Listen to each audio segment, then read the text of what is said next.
Oke guys, jadi banyak banget yang DM saya dan menanyakan terkait 3 jabatan baru ini, yaitu penata kelola kelautan dan perikanan, pengelola layanan kelautan dan perikanan, dan penata sarana dan prasarana kelautan dan perikanan. Oke, saya akan bahas secara singkat dan lengkap di video ini, jadi tonton sampai akhir.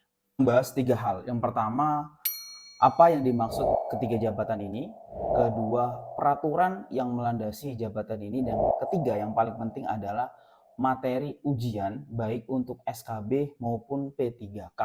Apa itu jabatan tiga ini? Jadi kalau kita lihat dari sejarahnya atau historinya teman-teman, jabatan ketiga ini merupakan jabatan pelaksana yang menggantikan jabatan pelaksana sebelumnya. Mungkin kalau teman-teman sudah tahu ya, jabatan pelaksana sebelumnya yang saya maksud adalah satu, seperti analis benih, analis budidaya perikanan, analis kenelayanan, analis pengawasan sumber daya, analis konservasi.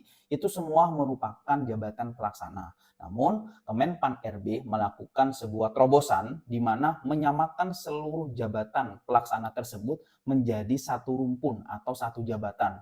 Makanya disebut dengan penata kelola atau pengelola layanan. Oke. Yang membedakan jabatan baru ini adalah pendidikannya. Untuk SMA, kita menggunakan jabatan penata administrasi atau penata operasional.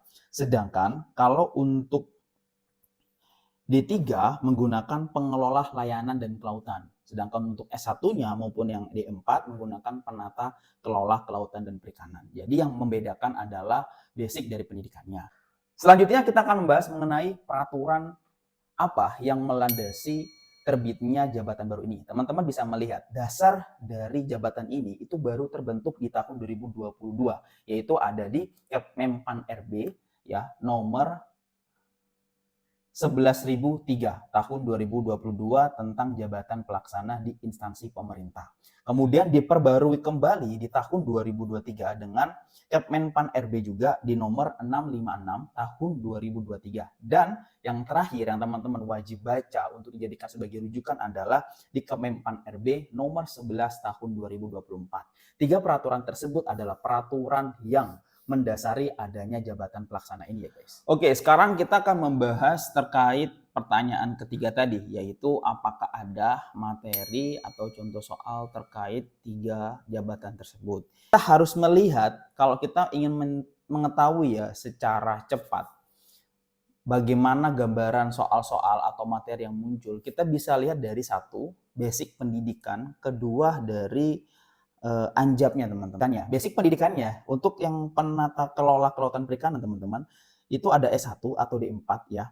Yang dia itu berasal dari manajemen sumber daya perikanan atau MSP, kemudian ada PSP, ada juga di bidang teknologi, kemudian ada juga di bidang kelautan, bahkan sampai dengan ilmu ekonomi. Berdasarkan dari ini, kita bisa melihat bahwasanya nanti soal-soal yang akan muncul itu merupakan soal-soal yang secara umum perikanan. Kita tidak bisa spesifik hanya ke perikanan tangkap, tidak bisa spesifik untuk kepada pengelolaan sumber daya perikanan, tapi ini bisa jadi secara umum perikanannya. Artinya teman-teman harus mempersiapkan secara baik ya materi terkait perikanan secara umum atau secara luasnya. Contoh, kalau kita membahas mengenai penangkapan ikan, maka kita harus mengetahui 10 alat tangkap yang telah diidentifikasi di Indonesia atau yang telah diakui di Permen-KP. Kemudian kalau kita membahas mengenai manajemen sumber daya ini, kita harus juga memahami IAFM-nya atau jenis-jenis ikannya gitu.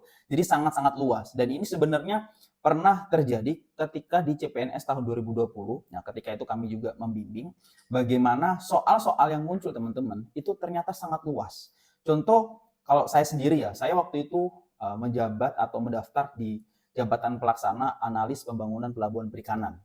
Seyogyanya soal-soalnya pasti berkaitan tentang pelabuhan, tapi ternyata yang saya dapatkan dari 100 soal, soal pelabuhan itu hanya satu teman-teman. Yang lainnya itu ada dari budidaya, ada dari pengolahan, bahkan saya mendapatkan tentang kesehatan ikan.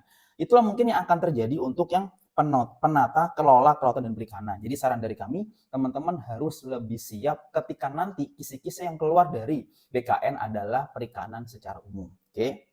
Kemudian kita lihat dari anjabnya. Anjabnya untuk penata kelola itu adalah melakukan kegiatan tata kelola dan pengkajian. Nah, ini ada bahasa pengkajian di bidang kelautan dan perikanan. Artinya, nanti teman-teman tidak boleh hanya berfokuskan kepada satu kajian bidang tangkap, tapi juga harus ke yang lainnya. Harus memahami sumber daya perikanan, harus juga ada budidayanya, bahkan sampai kepada pengolahannya. Itulah teman-teman yang harus kalian siapkan seperti itu.